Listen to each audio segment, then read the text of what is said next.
Hey, this is RJ Kelly with ditech, and I'm a senior home loan specialist. I'm here today to be able to talk to you about down payment money and the best way to be able to document those funds. One of the most popular questions that I'll get from my customers is, how much do I have to put down and how do I document that money? Now granted, there are some programs in America where you can do 100% financing, but they're definitely fewer and more far between. Most traditional home loan programs today are going to require a minimum investment of 3 to 5% down.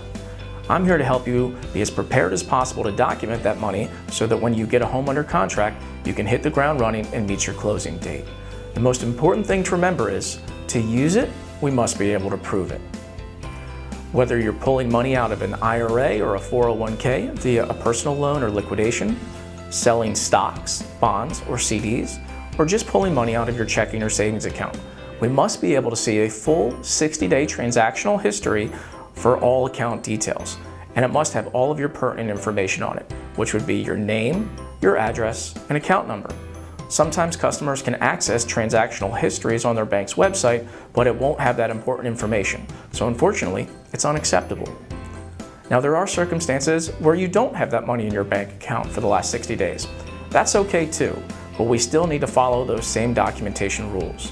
Whether we're getting a gift from a family member, we would need to see their personal bank account information and a transactional history step by step showing that money going into your account.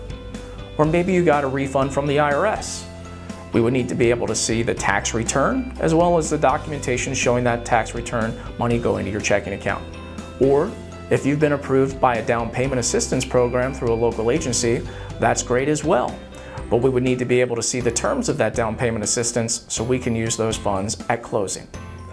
The most important thing to remember though is large, undocumentable cash deposits going in your checking account are unacceptable. As I mentioned in the beginning, if we cannot prove it, we cannot use it.